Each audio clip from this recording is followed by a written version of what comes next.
This is a Fox News fake news alert! Security camera in the Lincoln bedroom has caught President Trump having relations with Vice President Vance. Ah, that's fake! It's all sorted too! Yeah. Oh, it's fake!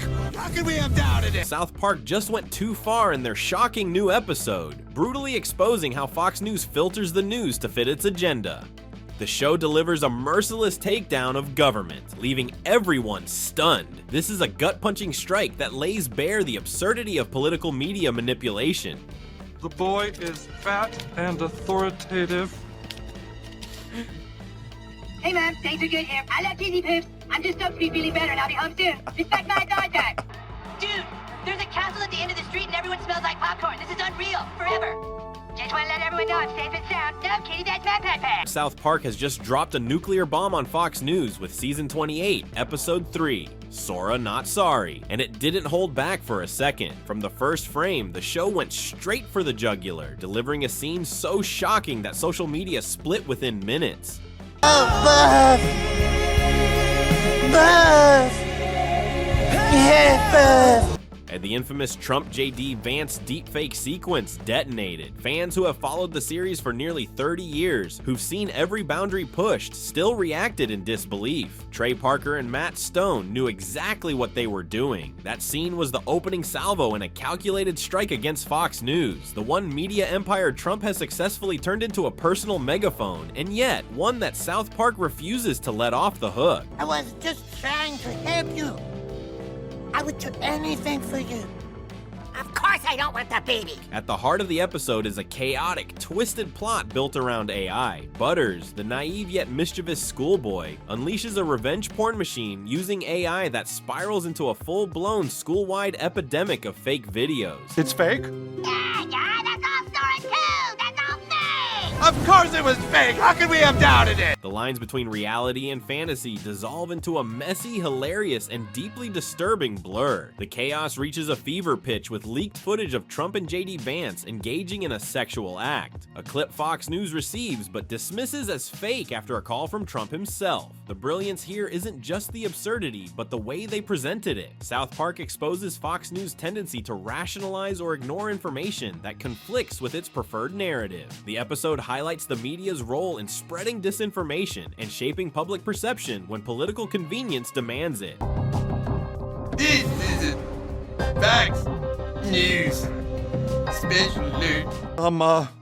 Very troubling news from the White House today. Then comes the fake news alert gag, merciless and relentless. Fox News is transformed into a non-stop siren, shrieking every time Trump utters an absurd claim about AI-generated content. Anchors cheer, staff pop champagne, and the network acts as if it's breaking history's most important story, even when the story is nonsense. Why the president would do this to Satan? We just got word that the president is calling into Fox and Friends. Good politicians they know how to love what's happening, you know? That's true. To be for what's happening. To be for what's happening. The satire is sharp because the roots are real. Fox has faced multiple misinformation lawsuits, viral conspiracy controversies, and repeated criticism for uncritical coverage of Trump's claims. South Park exaggerates it for comedy, but the mirror it holds is uncomfortably precise. This isn't journalism, it's performance, and the network is addicted to outrage over fact.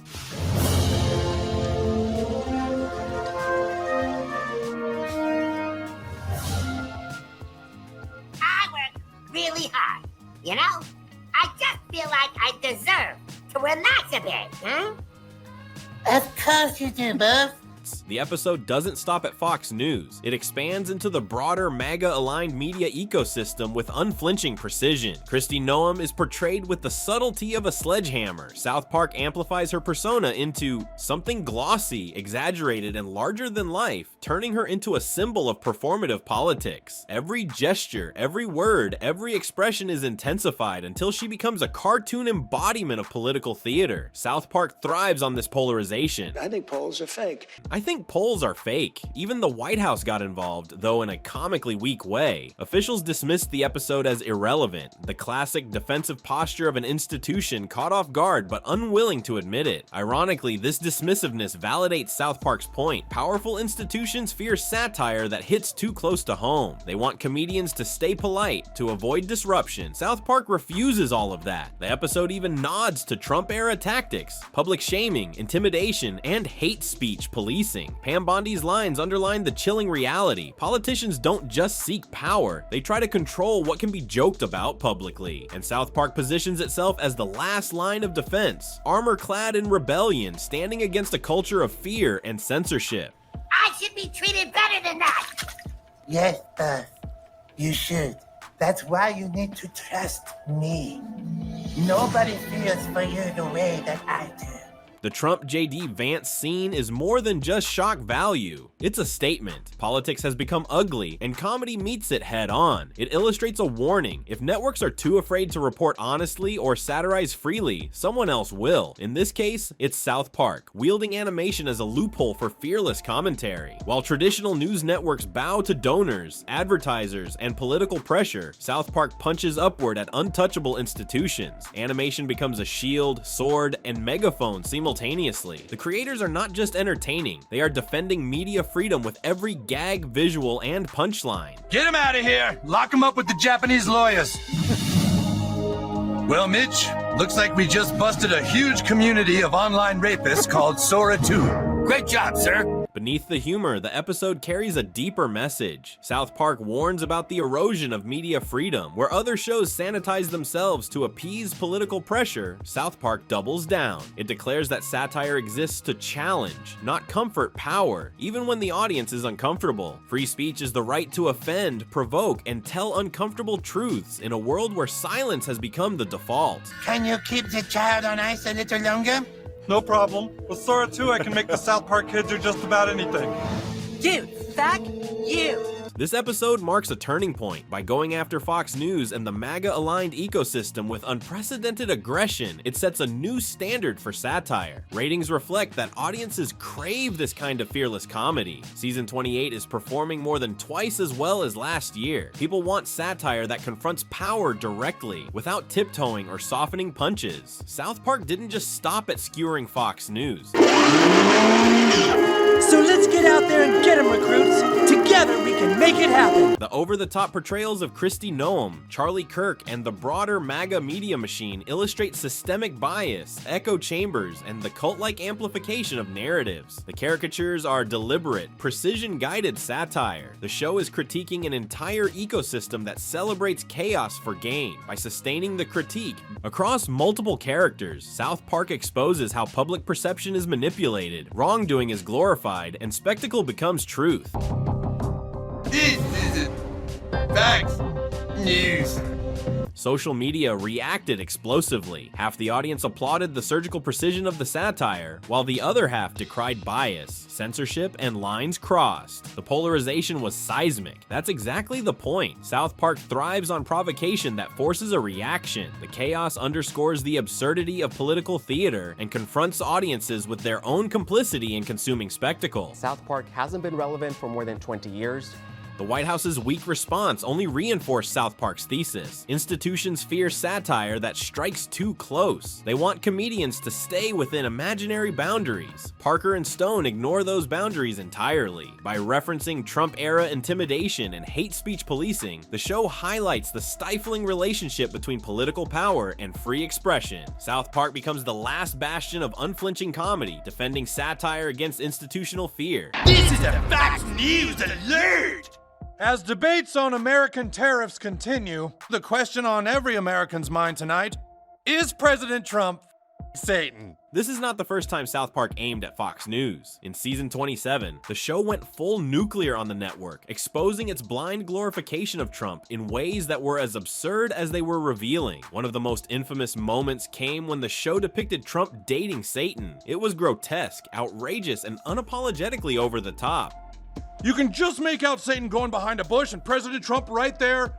He's f***ing Satan. Karen, what do you think? I think the president is definitely Satan, and I love it. And here is the twist. Fox News, in true satirical irony, treated it as a holy achievement, celebrating the absurdity as if it were divine endorsement. South Park's exaggeration was a surgical strike on the network's unquestioning loyalty and performative hero worship. By turning this bizarre scenario into a storyline Fox News would seemingly cheer for, the creators highlighted just how far the network would go to rationalize, amplify, or glorify Trump's misdeeds, no matter how ridiculous. Behind this fearless critique are Trey Parker and Matt Stone, who have always refused to play it safe. Parker once told the New York Times, "Where is the taboo? That's exactly where we go. Every grotesque gag, every politically uncomfortable scene, every exaggerated caricature is deliberate. They're chasing absurdity, using taboo as a playground, and administration accidentally fit into their aim. The Trump Satan storyline is a perfect example. It's grotesque, shocking, and hilarious, but it also exposes the raw, messy, ridiculous heart of power, and how the media can bend over backward to justify it."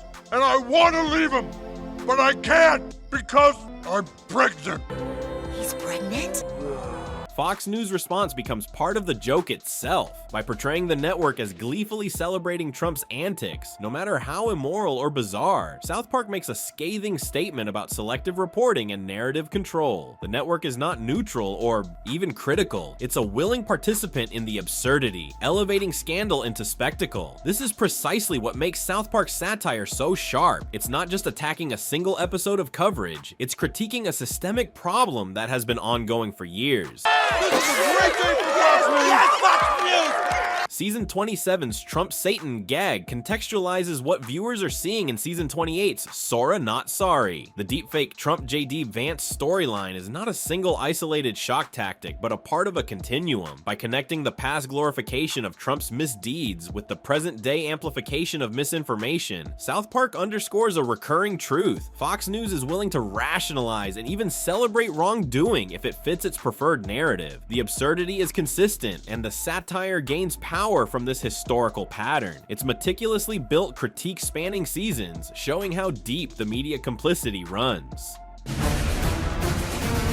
The South Park Police Department had to go undercover, and what the evidence will show is that an innocent girl was humiliated. All right, little girl, you say the boys just used you, is that right? That's right. They made me do things I would normally never do.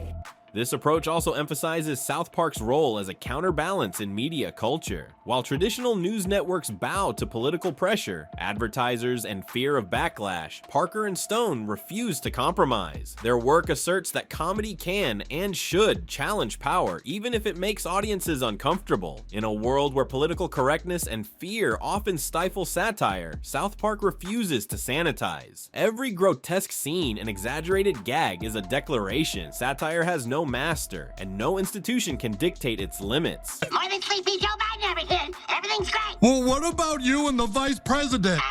Relax, guys. No, that's fake. It's all Sora 2. Yeah. Oh, it's fake! The constitutional heartbeat beneath the humor is unmistakable. Free speech is the right to expose hypocrisy, to mock authority, and to confront power, even when it's messy or offensive. Animation, as a medium, provides a loophole for this unrestricted satire. Where traditional media hesitates under pressure, South Park moves freely, demonstrating what true freedom of expression looks like in a culture obsessed with control and compliance. Audience reaction to these past episodes confirms the impact. The Trump Satan storyline was met with disbelief, laughter, and outrage. Social media lit up, debates flared, and memes exploded. South Park thrives on splitting audiences, forcing conversations, and exposing absurdities that viewers might otherwise overlook. And that's the beauty of South Park. The Season 27 Fox News roast sets the stage for the more aggressive attacks in Season 28. By showcasing the network's willingness to glorify the grotesque, South Park establishes a through line. Fox News has long rationalized Trump's misdeeds, and the creators are relentless in exposing it.